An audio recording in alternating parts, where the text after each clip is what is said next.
Morning, नमस्कार। मैं हूं जितेंद्र और आप देख रहे हैं जितेंद्र एलएलबी। दोस्तों, ये जो वीडियो होने वाला है वो साइबर क्राइम सीरीज का जो है साइबर सिक्योरिटी की जो हमारी जो प्लेलिस्ट है उसका एक नया वीडियो है। आज हम बात करेंगे कि जब आपके साथ साइबर फ्रॉड हो जाता है तो क्या उसमें पुलिस कुछ करती है और आपको क्या करना चाहिए, आप कैसे अपना बचाव कर सकते हैं, आपको पुलिस के पास जब आप जाते हैं तो आपको कहाँ जाना चाहिए। तो वो सारी चीज़ें आज हम डिस्कस करेंगे इस वीडियो में। देखिए, जब भी आपके साथ कोई भी फ्रॉड होता है तो आपको एक कंप्लेन करनी होती है। कंप्लेन आप कहाँ करेंगे वो भी हम सारी चीज़ें इस वीडियो में कवर करने वाले हैं। जब इंटरनेट बना होगा या जब इंटरनेट बना था तो तब किसी को ऐसा पता नहीं था कि साइबर फ्रॉड इतने ज़्यादा बढ़ जाएंगे या इस तरह का कोई अपराध हो सकता है। तो उस सभी देशों में जो है इससे संबंधित कोई लॉ भी नहीं थे। लेकिन जैसे जैसे फ्रॉड बढ़ते जा रहे हैं, कोई भी फ्रॉड आपका जो है बैंक अकाउंट से संबंधित, आपके डाटा से संबंधित, आपका जो है प्राइवेसी से संबंधित जो होते हैं साइबर फ्रॉड, या कह सकते हैं कि साइबर सिक्योरिटी को जो है आपकी क्रैक किया जाता है, तो वो सारी चीज़ें जो है साइबर क्राइम के अंदर आती हैं। इसमें जब आप इन चीज़ों का शिकार हो जाते हैं तो आपको कंप्लेन करनी होती है। मैं आपको बता देता हूं कि कंप्लेन कहाँ करनी होती है। जब भी आप किसी भी अपने नज़दीकी शहर में जब भी आपके साथ कोई ऐसा फ्रॉड हो जाता है, जैसे कि इंटरनेट बैंकिंग को आपकी हैक कर लिया गया, या क्रेडिट कार्ड का फ्रॉड हो गया, या आपसे जो है OTP शेयर करा के आपका पैसा जो है निकाल लिया, या कोई भी इस तरह का फ्रॉड जो आपको लगता है कि वो साइबर सिक्योरिटी को का उल्लंघन कर रहा है और साइबर क्राइम है या इंटरनेट के माध्यम से किया जा रहा है, तो उसकी कंप्लेन करने के लिए जितने भी जो मेजर सिटीज़ होती हैं उनमें जो है साइबर सेल बना दिया गया है। पहले ये साइबर सेल नहीं थे, इनका अलग विभाग नहीं था, तो बड़ी दिक्कत लोगों को होती थी। लेकिन अब जो है इसका एक अलग विभाग बना दिया है कि इस तरह के केसेस को जो है पुलिस अलग से हैंडल करती है और लोगों को अवेयर भी कराती है कि आपको क्या करना चाहिए। अब बात आती है कि जब आप कंप्लेन करते हैं तो क्या उस केस में पुलिस कुछ करती है, क्या आपकी हेल्प होती है, तो वो सारी चीज़ें हम जान लेते हैं।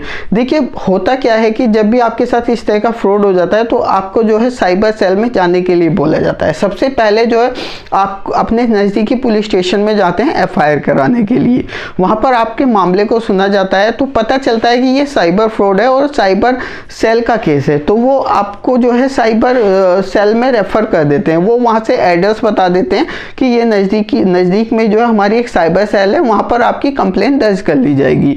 लेकिन कुछ ऐसे दूर दराज के गाँव देहात ऐसे हैं जहाँ से जो है मेजर सिटी जो है, जो आपकी सिटी है वो काफ़ी दूर है, तो वहाँ पर क्या करना चाहिए। पुलिस जो है, जो लोकल पुलिस स्टेशन है, वो टालने की कोशिश करता है कि ये साइबर जो है केस है तो हम इसकी कंप्लेन नहीं दर्ज कर सकते अपने यहाँ पर। लेकिन ऐसा नहीं है, लोकल पुलिस स्टेशन में भी आप अपनी कंप्लेन करा सकते हैं 0 FIR के नाम से।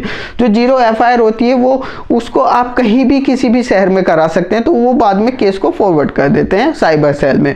लेकिन अगर आपके आसपास साइबर सेल है तो आपको साइबर सेल में ही जाना चाहिए, वहाँ पे आपका जो है केस दर्ज किया जाता है। तरह के केस में जो है पुलिस विभाग जो है वो तभी हेल्प कर पाता है जब उसको सही जानकारी दी जाती है कि आपके साथ फ्रॉड कैसे हुआ है, क्या क्या चीज़ें रही हैं जिसमें फ्रॉड हुआ है, और आपका जो है बैंक अकाउंट हैक किया गया है या आपका जो क्रेडिट कार्ड की डिटेल आपसे ली गई है। पूरी चीज़ें, मतलब मेरा कहने का मतलब है कि आपको पूरी चीज़ें बतानी होंगी, तभी जाके जो है आपकी हेल्प हो पाएगी। आपकी कंप्लेन को दर्ज कर लिया जाता है। वो हम आगे बताएंगे कि जो पुलिस जो है उसमें क्या क्या उनकी प्रक्रिया होती है, कितना टाइम फ्रेम होता है, वो हम किसी जो है डीपली किसी दूसरी वीडियो में बात कर लेंगे। तो हम वीडियो में अभी आगे बढ़ते हैं और चीज़ें जान लेते हैं। दोस्तों, अब बात करते हैं कि जब आप साइबर सेल में जाते हैं या अपनी जो है साइबर क्राइम की रिपोर्ट लिखाने जाते हैं तो आपको किस तरीके से बात करनी चाहिए, किस तरीके से अपनी रिपोर्ट को दर्ज कराना चाहिए। जब आप साइबर सेल में जाते हैं तो आप अपनी लिखित में रिपोर्ट देंगे, उसमें सारी चीज़ें जो है विस्तार से बताएंगे। जो वहाँ के अधिकारी हैं, जो पुलिस कर्मचारी हैं, उनको विस्तार से सारी चीज़ें बताएंगे कि आपको कॉल आया था या मेल आया था या मैसेज आया था कि आपने क्या किया। उसके आधार पर जो है है आगे की कार्रवाई की जाती है, आगे जो है आपको आपका पैसा रिटर्न होगा या नहीं होगा वो सारी चीज़ें देखी जाती हैं। किस तरीके से फ्रॉड हुआ है, सिक्योर ट्रांजैक्शन है या अनसिक्योर ट्रांजैक्शन है, वो हम कभी डीप में बात करेंगे सिक्योर ट्रांजैक्शन कौन सी होती है और अनसिक्योर ट्रांजैक्शन कौन सी होती है। अभी मैं जो है हम सिर्फ कंप्लेन का जान लेते हैं। कंप्लेन आप वहाँ पर साइबर सेल में कराएंगे, लिखित में कराएंगे। अगर आप का कोई भी लोकल पुलिस स्टेशन आपकी रिपोर्ट दर्ज नहीं कर रहा है, वो कह रहा है कि आपको साइबर सेल में ही करानी है, तो आप ऑनलाइन भी रिपोर्ट कर सकते हैं, यानी कि आप अपनी जो है एफआईआर को ऑनलाइन भी दर्ज करा सकते हैं।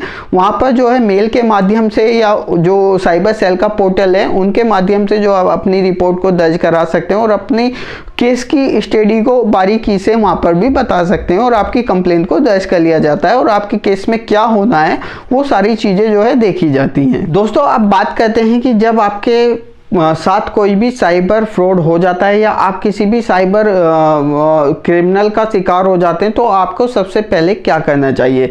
सबसे पहले आपको अपनी कंप्लेंट दर्ज करानी चाहिए, वो आप अपने नज़दीकी पुलिस स्टेशन में भी करा सकते हैं। इसके अलावा अगर आपके आसपास कोई साइबर सेल है तो वहाँ पर भी जाकर अपनी लिखित में जो है जो अपनी कंप्लेंट है विस्तार से लिख के वहाँ पर भी दर्ज करा सकते हैं। इसके अलावा अगर आप ऑनलाइन कराना चाहते हैं तो ऑनलाइन भी करा सकते हैं, लेकिन मैं सजेस्ट करूंगा कि आप साइबर सेल में जाके लिखित में अपनी कंप्लेंट को दर्ज कराएं और उसकी एक कॉपी ले लें।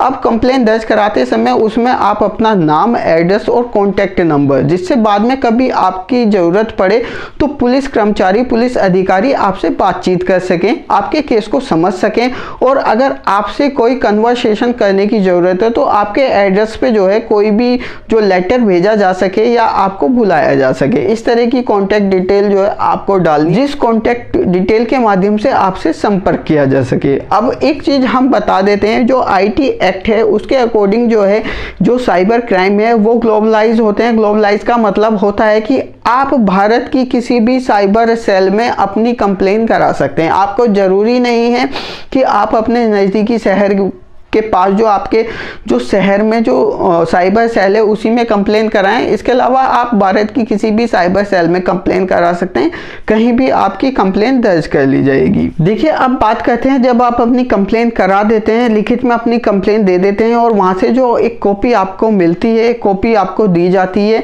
हो सकता है वो आपको तुरंत ना दी जाए, कुछ समय के बाद आपकी कंप्लेन को दर्ज करके जो है आपको एक कॉपी प्रोवाइड करा दी जाए।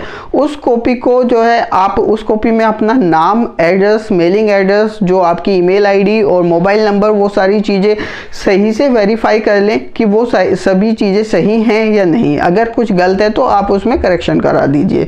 इसके बाद उस कॉपी को जो है साइबर सेल का जो हेड ऑफिस होता है वहाँ भी आपको जो भेजनी होती है, वो कॉपी जो है आप स्कैन करके मेल के माध्यम से या कोरियर भी करा सकते हैं। ये जो करना होता है ये बहुत ज़रूरी होता है, जिससे जो है आपकी कंप्लेंट जो है साइबर सेल के हेड ऑफिस में भी नोट कर ली जाती है। दोस्तों, अब हम आगे वीडियो में बढ़ते हुए बता देते हैं, लास्ट पॉइंट को कवर कर लेते हैं कि अगर आपके साथ कोई भी ऑनलाइन हरेसमेंट होता है या इंटरनेट के माध्यम से आपका कोई भी उत्पीड़न किया जाता है, आपको ब्लैकमेल किया जाता है या इस तरह की कोई भी एक्टिविटीज़ होती है जो साइबर क्राइम के अंदर आती है, तो इसके लिए आपको जो है अलग से असेस किया जाता है। जब आपकी रिपोर्टिंग होती है तो अलग से आपकी एक कंप्लेंट को दर्ज कराया जाता है। इसमें आपको कुछ डॉक्यूमेंट भी देने होते हैं। डॉक्यूमेंट जो है वो आप वहाँ पर जाते हैं तो आपको पता चल जाता है कि आपको क्या क्या डॉक्यूमेंट अपने देने हैं, जिससे आपकी कंप्लेंट को नोट कर लिया जाए। इसके बाद बात करें कि उस केस में जो है आपके केस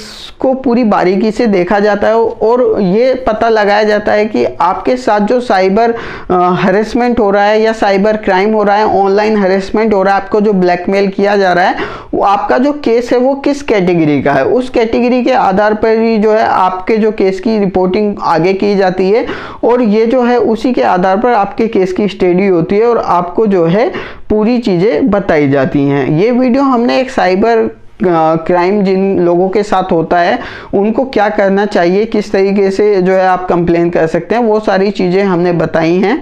तो आप बिल्कुल इस वीडियो को आगे शेयर कर दीजिए, लाइक कर दीजिए और वीडियो देखने के लिए आपका बहुत बहुत धन्यवाद।